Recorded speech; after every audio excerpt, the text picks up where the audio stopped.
اس آیت الکرسی کے اختتام کے بعد پھر اللہ تبارک و تعالیٰ نے فرمایا لا اکراہ فی الدین قد تبین الرشد من الغی فمن یکفر بالطاغوت ویؤمن باللہ فقد استمسک بالعروۃ الوثقی لا انفصام لها واللہ سمیع علیم.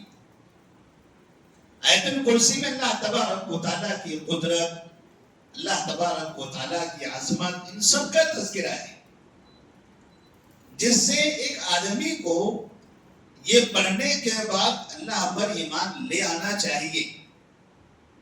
اس لیے کہ دنیا میں جتنے لوگ الگ الگ معبودوں کی عبادت کرتے ہیں ان تمام کے بارے میں آپ پڑھیں، یا تو وہ سوتے ہیں. آیت الکرسی میں اللہ کو نیند نہیں آتی، اللہ کو اونگ میں نہیں آتی. اور جتنے معبود جانے جاتے ہیں وہ رات میں سوتے بھی ہیں، انہیں موت بھی آتی ہے. وہ آسمان اور زمین کے اندر کی کسی بھی چیز کے مالک نہیں ہیں، وہ خود زندہ بھی نہیں ہیں. کتنے ایسے معبود ہیں جن کی عبادت کی جا رہی ہے، سب دنیا سے جا چکے ہیں. کوئی 100 سال پہلے، کوئی 500 سال پہلے، کوئی 1000 سال پہلے، کوئی اس سے بھی پہلے. ان سب کی موتیں ہو چکی ہیں.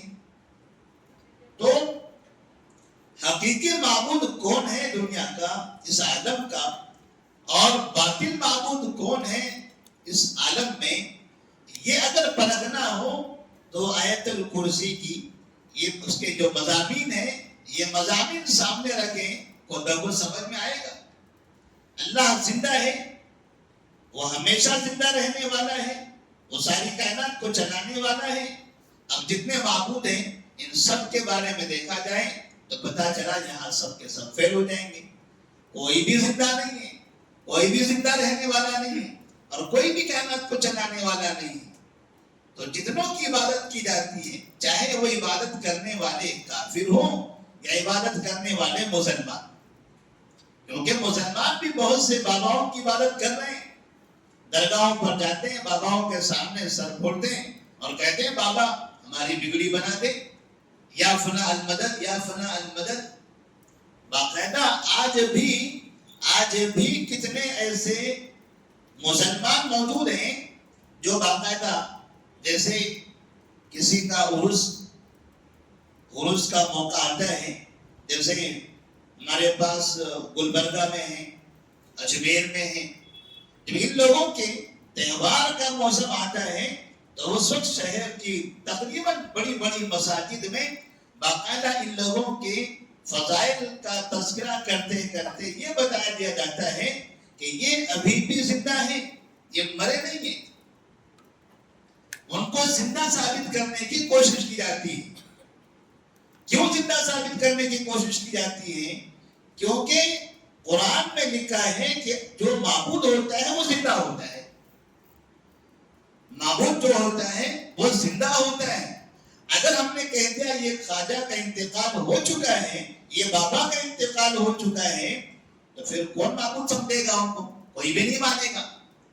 اگر ان کو معبود ثابت کرنا ہے تو سب سے پہلا کام آپ اسے زندہ ثابت کر دو. اور قرآن میں ہے اللہ لا الہ الا هو الحی القیوم، معبود وہ ہے جو زندہ ہے اور ساری کائنات کو چلانے والا ہے. تو مسلمانوں میں سے بہت بڑی تعداد ایسی ہے جو آج تک اس عقیدے میں مبتلا ہے. اور آپ کو معلوم ہے امام محمد بن عبد الوہاب رحمہ اللہ، امام محمد بن عبد الوہاب رحمہ اللہ، جن کے نام سے وہابی کہہ کر لوگ گالی کی طرح یہ لفظ استعمال کرتے ہیں. امام محمد بن عبد الوہاب رحمہ اللہ جس وقت جزیرے عرب میں آپ علم حاصل کرنے کے بعد اس علاقے میں لوگوں کو توحید کی دعوت دینے کے لیے نکلے تھے، تو آپ نے ایک جگہ دیکھا ایک بہت بڑی درگاہ بنی ہوئی ہے. مرد، عورتیں، بچے، بوڑھے سب وہاں جمع ہوتے ہیں، طواف کرتے ہیں.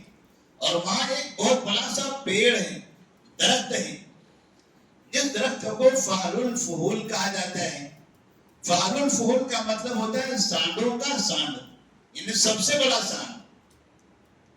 اب مسلمان جزیر عرب میں جو مسلمان تھے، یہ مسلمان اس درگاہ پر آتے تھے، اور یہ درگاہ کس کی تھی؟ عمر فاروق رضی اللہ تعالی عنہ کے بھائی زید بن خطاب رضی اللہ تعالی عنہ کی۔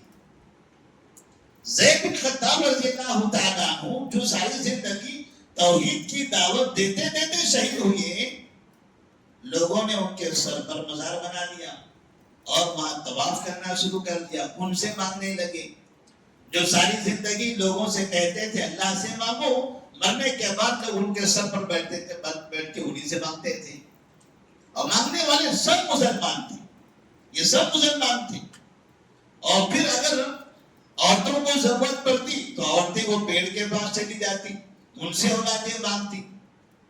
امام محمد بن عبد الوہاب رحمہ اللہ نے جب یہ چیزیں دیکھی تو انہیں بڑی تکلیف ہوتی تھی کہ جزیرہ عرب سے نبی صلی اللہ علیہ وسلم نے شرک کا خاتمہ کرتے ہوئے اتنی پریشانیاں جھیلی ہیں، اتنی مصیبتیں اٹھائی ہیں، صحابہ نے اتنی جنگیں کی اور اتنی شہادتیں ان کی ہوئی ہیں، پھر یہ مسلمان اس جزیرہ عرب میں شرک پھیلا رہے ہیں۔ پہلے وہ شرک کافر کرتے تھے، اب وہی شرک مسلمان کرنے لگے ہیں۔ جب انہوں نے انہیں اس بات کی دعوت دی، سمجھایا، توحید کی طرف بلاتے رہے، شرک سے منع کرتے رہے، تو اس زمانے میں وقت کا جو بڑا حکمران تھا، دنیا کی سپر پاور طاقت تھی، جیسے آج کون ہے تو کہتے ہیں امریکہ ہے، اس زمانے کا خلافت عثمانیہ تھا۔ خلافت عثمانیہ جس نے دنیا کے تقریباً مسلمانوں کو مشرک بنایا، تقریباً مسلمانوں کو مشرک بنا دیا۔ مسلمان تو تھے خود، خلافت قائم کیا تھا، مسلمانوں کے نام پہ حکومت چلاتے تھے، لیکن جہاں جہاں ان کی حکومتیں تھی پورے کے پورے شہر درگاہوں سے بھر دیے تھے۔ ان کی خلافت بھی درگاہ سے شروع ہوتی تھی، ان کے سر پر جو تاج پہنایا جاتا تھا وہ درگاہ پر جاتا۔ ہر نیا خلیفہ، جب کوئی نیا خلیفہ بنتا تھا، اس خلیفہ کو درگاہ پر لے جایا جاتا تھا استنبول میں، اور وہاں بٹھا کر وہ ولی کے نام سے اس کو تاج پہناتے تھے اور کہتے تھے آج سے یہ خلیفہ ہوگا۔ تو خلافت عثمانیہ نے، ان کی سرکار نے، ان کی فوج نے امام محمد بن عبد الوہاب رحمہ اللہ کی دعوت کا خاتمہ کرنے کے لیے، توحید کی دعوت کو ختم کرنے کے لیے پوری طاقت کا استعمال کر دیا۔ اور جس جگہ امام محمد بن عبد الوہاب رحمہ اللہ رہا کرتے تھے، درعیہ آج جو ریاض کے بالکل قریب میں ہے، پہلے ریاض کے باہر تھا، اب ریاض سٹی کے اندر وہ داخل ہو چکا ہے۔ درعیہ ایک مثالی تاریخی شہر ہے، توحید کا وہ پہلا مرکز ہے جزیرہ عرب میں امام محمد بن عبد الوہاب رحمہ اللہ کی دعوت کی زندگی میں۔ انہوں نے آ کر پورے درعیہ کو کھنڈر بنا دیا، پورے گھروں کو مسمار کر دیا، مردوں کا قتل کر دیا، عورتوں کو اٹھا لیا اور اٹھا کر لے جا کر مصر کے بازاروں میں بیچ دیا۔ کن لوگوں کو؟ ان لوگوں کو جو توحید کی دعوت دیتے تھے۔ اور یہ کام کرنے والے کون تھے؟ یہ کام کرنے والے وہ لوگ تھے جو یہ کہتے تھے کہ ہم امام ابو حنیفہ رحمہ اللہ کے مقلد ہیں۔ امام ابو حنیفہ رحمہ اللہ کے مقلدین دنیا میں جہاں بھی ہوتے ہیں، جو اپنے آپ کی امام ابو حنیفہ رحمہ اللہ کی طرف منسوب کرتے ہیں، دنیا میں مسلمانوں میں سب سے بدترین جماعت، سب سے سخت دل جماعت، سب سے زیادہ خونی جماعت ہے یہ جماعت۔ ہندوستان کے اندر بھی سینکڑوں مسئلے انہوں نے منعقد کیا ہوا ہے۔ آج ان کی حکومتیں پڑوسی ملک افغانستان میں ہیں۔ کبھی اگر آپ کو موقع ملے تو آپ معلوم کیجئے افغانستان میں توحید کی دعوت دینے والوں کا حال کیا ہے۔ ہمارے اخبارات میں اس کا تذکرہ نہیں ہوتا ہے، کیونکہ اس کا ذکر ہوگا تو انہی کی جماعت کی بدنامی ہوگی۔ توحید کی دعوت دینے والے سینکڑوں علماء کو انہوں نے ذبح کر دیا ہے۔ اگر کوئی کہے کہ میں اہل حدیث ہوں، میں توحید کی دعوت دیتا ہوں، یہ طالبانی فوج یہ اسے پکڑ لیتی ہے اور جہاں چاہے وہاں قتل کر کے پھینک دیتی ہے۔ آج بھی کئی علماء جو مدینہ منورہ سے فارغ ہو کر افغانستان میں توحید کی دعوت دینے کے لیے نکلے تھے، ان تمام کی لسٹ نکال کر سب کے گھروں میں گھس کر ایک ایک شخص کو پکڑ کر جیلوں کی سلاخوں میں بند کر دیا گیا، کوئی سنوائی نہیں ہوتی، اور یہ پابندی لگا دی کہ آئندہ کوئی بھی شخص کتاب التوحید، امام محمد بن عبد الوہاب رحمہ اللہ کی کتاب التوحید، کوئی اگر کتاب التوحید کی یہاں بات کرے گا، توحید کی دعوت کی بات کرے گا، مسجد میں، مدرسے میں، گلیوں میں، گھروں میں، کہیں بھی، بس چپکے سے ہمیں خبر دے دو، خبر دینے والے کو انعام دیں گے، اور جس کی خبر ملے گی اس کی قبر کھو دیں گے۔ اسی لیے آپ نے دیکھا کہ جب اس ملک کا حکمران جب اس ملک میں آیا تھا تو سیدھے وہ کہاں گیا؟ کہاں کی زیارت کیا اس نے؟ کہاں کی؟ دیوبند کی۔ جبکہ دوسرے ملک کے مسلم حکمران آتے ہیں، اگر کسی مدرسے کی زیارت کرنی ہو تو دوسرے مسلک کے مدارس کی بھی زیارت کرتے ہیں، ان کے پاس بھی جاتے ہیں۔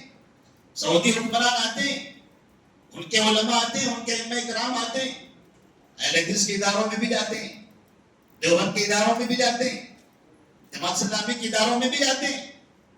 یہ سمجھتے ہیں یہ سب ہمارے مسلمان ہیں، ہم تو دوسرے ملک کے ہیں، باہر سے اگر ہم یہاں آئے ہیں تو یہاں کے تمام مسلک کے مسلمانوں کو ہم اپنا سمجھیں گے۔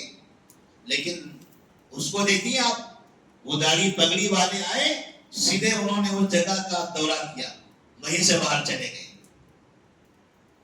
اتنی نفرت ہے توحید کی دعوت۔ اللہ تبارک و تعالیٰ نے امام محمد بن عبد الوہاب رحمہ اللہ کو پھر وہ طاقت عطا فرمائی، وہ قوت دی۔ شاہ سعود جو آل سعود جو ہے، آل سعود، ان لوگوں نے امام محمد بن عبد الوہاب رحمہ اللہ کی مدد کی، اور ان کی مدد سے الحمدللہ پورا جزیرہ عرب یہ شرک اور قبر پرستی سے پاک ہو گیا۔ یہ کم سے کم آج سے 300 سال پہلے کی بات ہے۔ آج سے 300 سال پہلے سے آج تک یہ جو اپنے آپ کو حنفی کہتے ہیں، اس زمانے سے سعودی عرب کو گالیاں دیتے ہیں آج تک۔ آج بھی ان کا بچہ دیکھیے ہمیشہ اس ملک کے خلاف بولتا ہے۔ آج بچہ بولتا ہے، پہلے ان کا باپ بولتا تھا، اس سے پہلے ان کو دادا بولتے تھے، اس سے پہلے ان کے پردادا بولتے تھے۔ یہ نسل در نسل جو اپنے آپ کو حنفی کہتے ہیں، 300 سال سے کہہ رہا ہوں میں، یہ آج محمد بن سلمان آنے کی وجہ سے نہیں، یا فنا کی وجہ سے نہیں، 300 سال سے بولتے ہیں۔ یہ علماء کو دیکھیے، نارتھ انڈیا کے جو بڑے مدارس والے علماء ہیں، یہ ان کے علماء، ان کے علماء، ان کے علماء، ان کے اوپر کے علماء، یہ بولے چلے آ رہے ہیں۔ اور ایک واقعہ سناتا ہوں میں آپ کو جب پتا چلے کہ توحید کی دعوت ہم تک جو پہنچی ہے، آپ مسجد تقویٰ کے اندر جو اتنی شان سے بیٹھے ہوئے ہیں اور توحید کی دعوت پر فخر کرتے ہیں، آپ کو لگتا ہے کہ اب تو ہمارے لیے کام بھی بڑا آسان ہے۔ اتنا آسان نہیں تھا۔ سلیمان بن عبداللہ بن محمد بن عبد الوہاب، محمد بن عبد الوہاب کے پوتے تھے، ان کا نام تھا سلیمان۔ دادا کی طرح یہ پوتے بھی اپنے پورے علاقے میں، جزیرہ عرب کے اس علاقے میں توحید کی دعوت دیتے تھے۔ خلافت عثمانیہ جو تھی، جو امام ابو حنیفہ رحمہ اللہ کو ماننے والے لوگ تھے، جنہوں نے سب پورے جزیرہ عرب کو درگاہوں کا جزیرہ بنا کر رکھا ہوا تھا، مکہ مدینہ کو درگاہوں کا شہر بنا کر رکھا ہوا تھا، ان لوگوں نے مصر کے گورنر ابراہیم پاشا کو فوج دے کر بھیجا۔ مصر کا گورنر تھا ابراہیم پاشا۔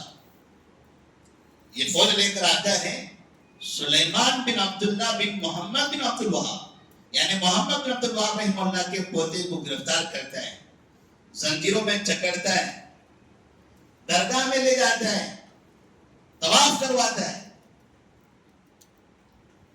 توحید کی دعوت دو گے ہمیں، تو ہمیں شرک سے منع کرو گے۔ اپنے جو فوجی ہیں ان کے ہاتھوں میں دے کر زنجیروں سے درگاہوں میں طواف کرواتا ہے، گھماتا ہے، اور پھر کہتا ہے کہ آپ اسی درگاہ کے نام میں تمہارا قتل ہوگا، تم نے یہی ذبح کیا جائے، اور اپنی فوج سے کہتا ہے ایک ساتھ کئی بندوں سے گولیاں مارو۔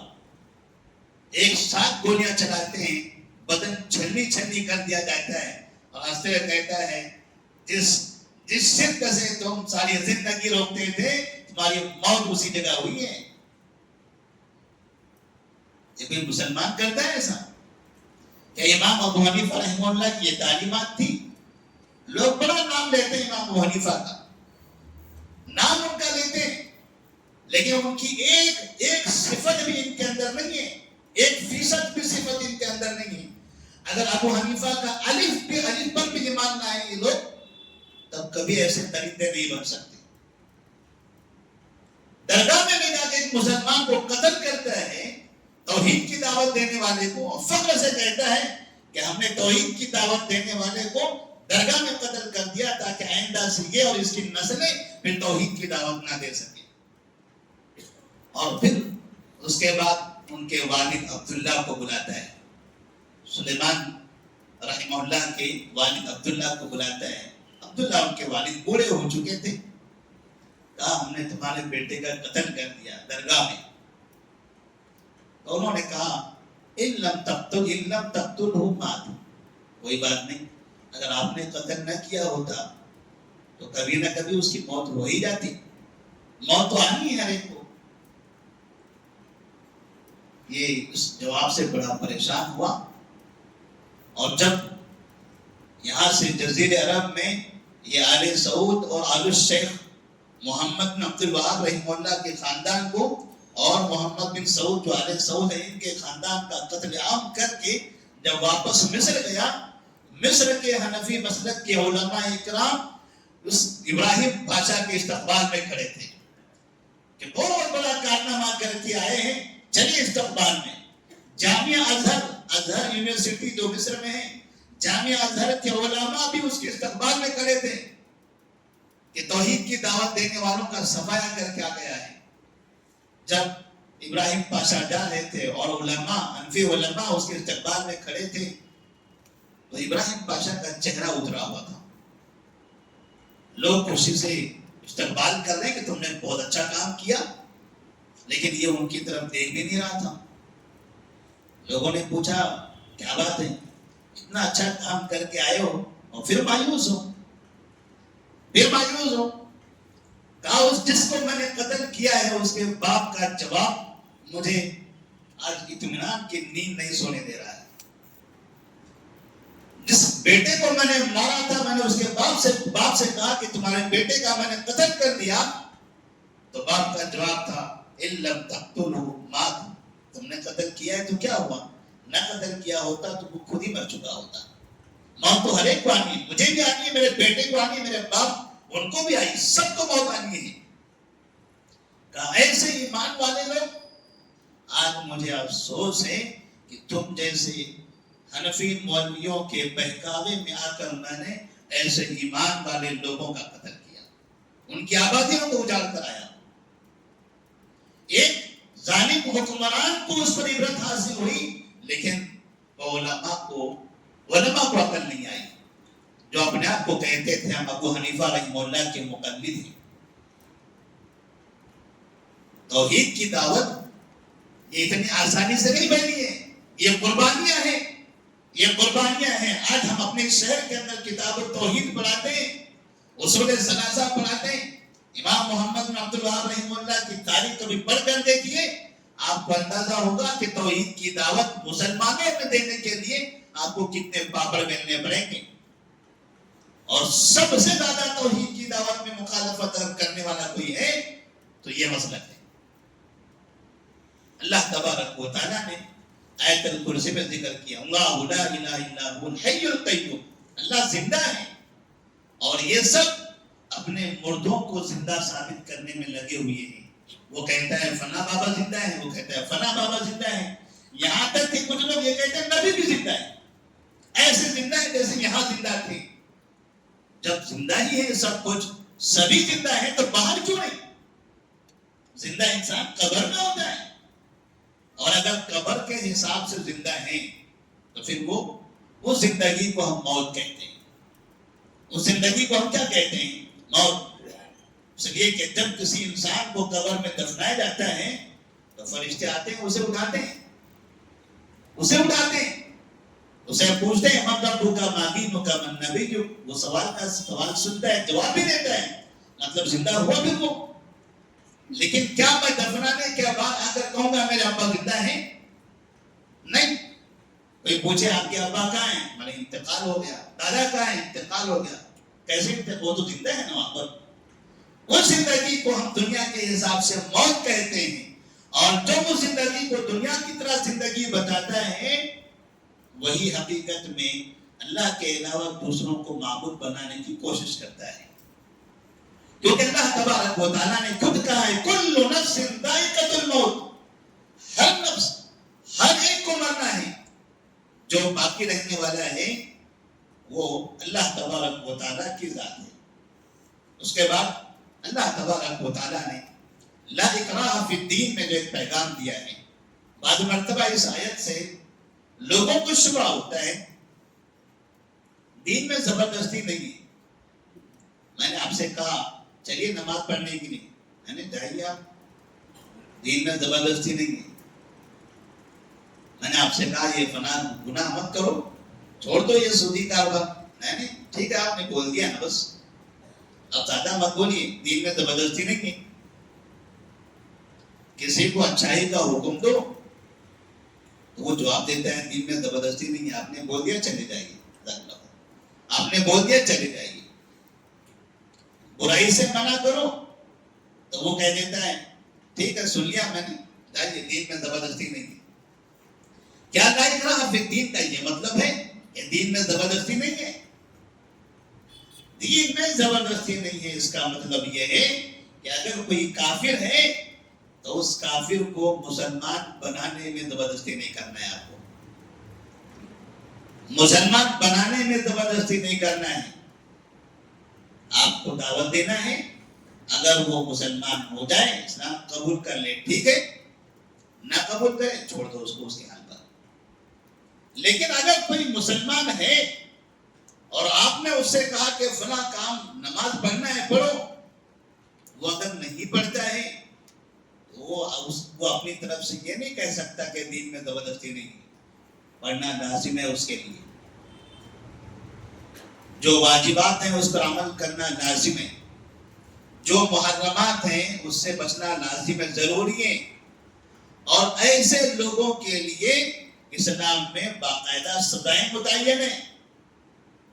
اگر کوئی مسلمان چوری کرتا ہے تو اس کے لیے سزا ہے، وہ نہیں کہہ سکتا دین میں زبردستی نہیں ہے، میری مرضی میں چوری کروں یا نہ کروں. کوئی اگر شراب پیتا ہے وہ یہ نہیں کہہ سکتا میرا پیسہ گیا نا، آپ کیوں، آپ کو کیا تکلیف ہے، کمایا میں نے، پیا میں نے، میرے پیسے کا پیا ہے. نہیں پی سکتے آپ مسلمان ہو چکے ہو، ایسی صورت میں آپ کو شراب سے بچنا لازمی ضروری ہے.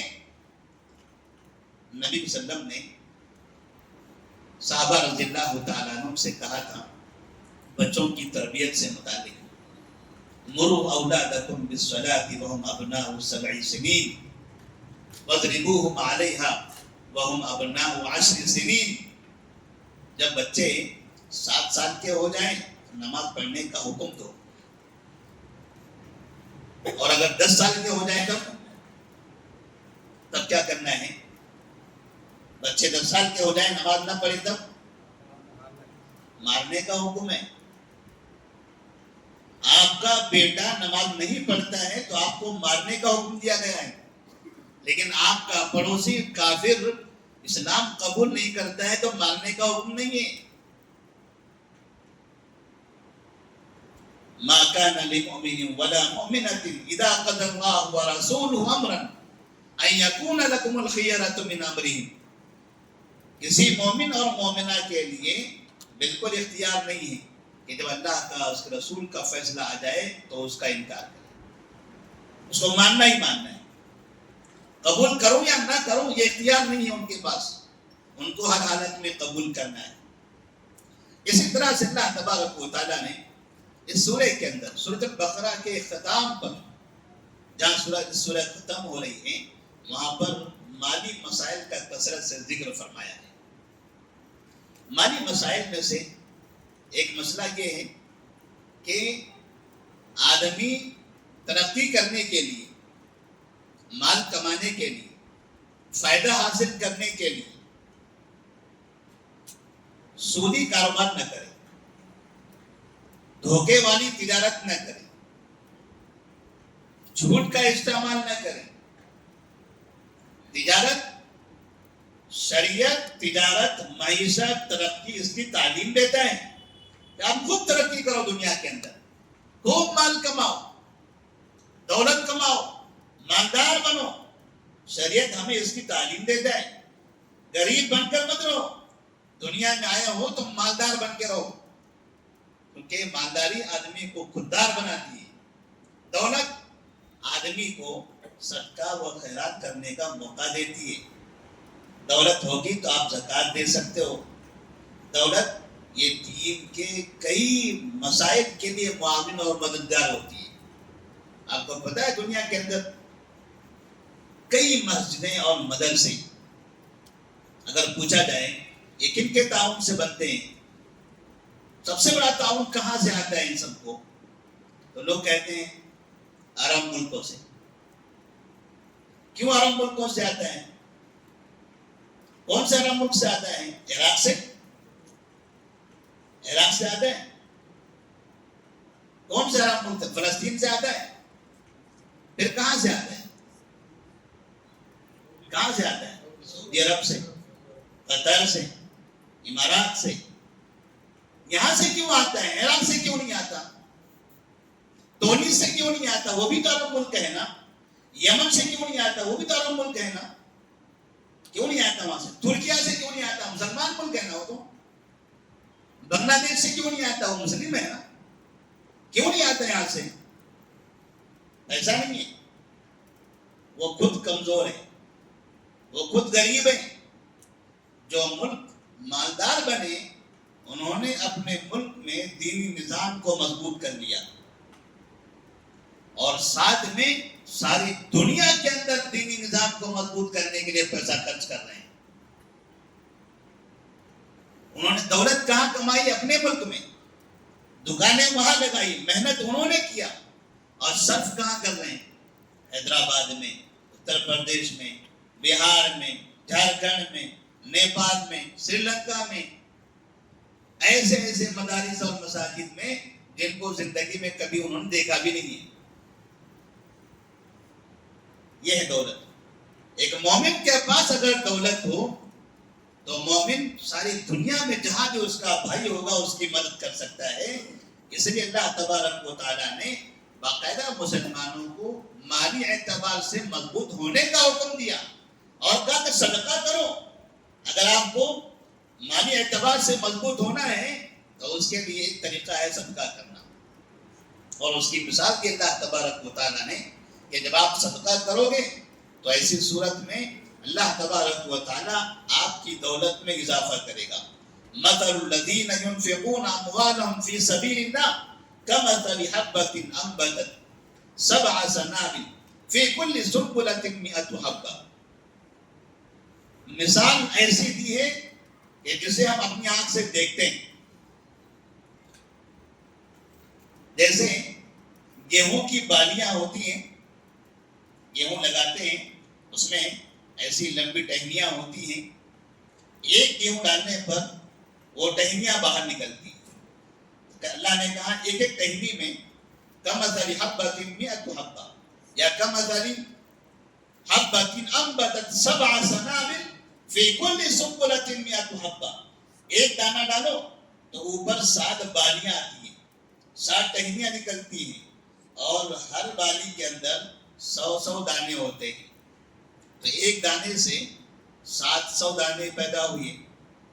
تو اگر آپ اس طرح سے 1 روپیہ خرچ کرو گے تو اللہ تبارک و تعالیٰ 700 روپئے آپ کے مال میں مدد کرے گا۔ جو چیز آپ اپنی آنکھوں سے دیکھ رہے ہیں اللہ نے اس کی مثال دی، کیونکہ مال بڑھتا کیسے ہے وہ ہمیں سمجھ میں نہیں آتا ہے۔ ایسا نہیں ہوا کہ میں نے 1 روپیہ نکالا کسی کو دیا، پتا چلا ادھر 700 روپے آ گئے۔ ایسا نہیں ہونے والا ہے۔ اگر ایسا ہوتا تو پھر ہر کوئی دیتا ہی رہتا رسبا شاہ، لیکن یہ حقیقت ہے کہ مال میں اضافہ ہوتا ہے، لیکن وہ اضافہ کیسے ہوتا ہے وہ اللہ بہتر جانتا ہے۔ کبھی ہماری روزی برکت کے ذریعے، کبھی ہماری روزی کی حفاظت کے ذریعے، کبھی جہاں ہمارا 1000 روپیہ خرچ ہونا تھا اللہ نے وہ خرچ بچا لیا، وہ بچ گیا، گویا کہ مال میں اضافہ ہوا۔ تو اس طرح اللہ تعالیٰ کبھی ہمارے ساتھ ساتھ ہماری اولاد کے، ہمارے بھائی بہنوں کے، ان کی روزی برکت کے ذریعے کہ ہم بھی مالدار اور ہمارے اطراف میں ہمارے گھر کے دوسرے افراد بھی مالدار۔ تو اللہ نے اس کی تعلیم دی اور ساتھ بھی یہ بتایا کہ مال کو بڑھانے کے لیے کبھی بھی آپ سود کا استعمال نہ کرو، کیونکہ سود میں ایک مجبور آدمی کا غلط فائدہ اٹھانا ہے، اس کی مجبوری کا غلط فائدہ اٹھانا ہے۔ آپ کو اگر مدد کرنا ہے کسی کی تو مدد کے لیے 2 راستے ہیں، ایک ہے قرض اور دوسرا ہے صدقہ۔ آپ اس کو قرض دیں جو قرض واپس کر سکتا ہے، آپ اسے صدقہ دیں جس کے پاس واپس کرنے کی طاقت نہیں ہے۔ اللہ نے دونوں نظام بنا دیا، اور پھر سال میں 1 مرتبہ زکوٰۃ بھی فرض کر دی کہ ہر حالت میں آپ کو زکوٰۃ دینا ہی ہے، اور یہ کسی غریب کو، مجبور کو پیسے کی شکل میں۔ زکوٰۃ کے بارے میں بات آئی ہے، ایک مسئلہ ہم بتا دیتے ہیں۔ عمومی طور پر ہمارے شہر کے اندر زکوٰۃ کی تقسیم میں جو چیزیں زیادہ پھیلتی چلی جا رہی ہیں وہ یہ ہے کہ لوگ اگر مثال کے طور پر 50,000 روپے زکوٰۃ دینا ہے تو پٹیل مارکیٹ جاتے ہیں، 50,000 میں سے 20,000 کی ساڑیاں خرید لیا، 20,000 کے کچھ کپڑے خرید لیے، لیڈیز کپڑے 20,000 کے کچھ اور خرید لیا، ایسے بنڈل لے کر آئے اور پھر لوگوں میں کسی کو ساڑی دے رہے ہیں، کسی کو ڈریس دے رہے ہیں، کسی کو فنا دے رہے ہیں، تقسیم کرتے چلے جا رہے ہیں۔ یہ جائز نہیں ہے، یہ صدقہ ہو جائے گا، 50,000 کی زکوٰۃ اس کے سر پر باقی رہ جائے گی۔ آپ زکوٰۃ کے پیسوں سے نہ افطار کرا سکتے ہیں، نہ سحری کرا سکتے ہیں، نہ عام دعوت دے سکتے ہیں، نہ کسی کو پھل فروٹ دے سکتے ہیں، نہ کسی کو عید کی سوئیاں دے سکتے ہیں، نہ کسی کو آپ کپڑا دے سکتے ہیں، نہ کسی کو آپ راشن دے سکتے ہیں۔ آپ کو زکوٰۃ صرف اور صرف پیسوں کی شکل میں ہی دینا ہے۔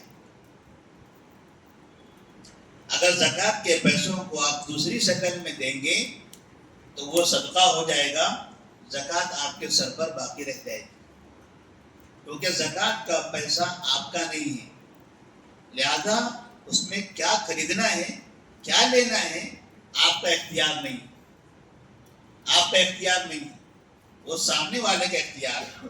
آپ نے اس کو دے دینا ہے، اسے کپڑا چاہیے وہ کپڑا خریدے گا، اسے کپڑا نہیں چاہیے، بچوں کی اسکول کی فیس بھرنا ہے وہ فیس بھرے گا، کپڑا کیوں پہنے گا وہ نہیں کرتا۔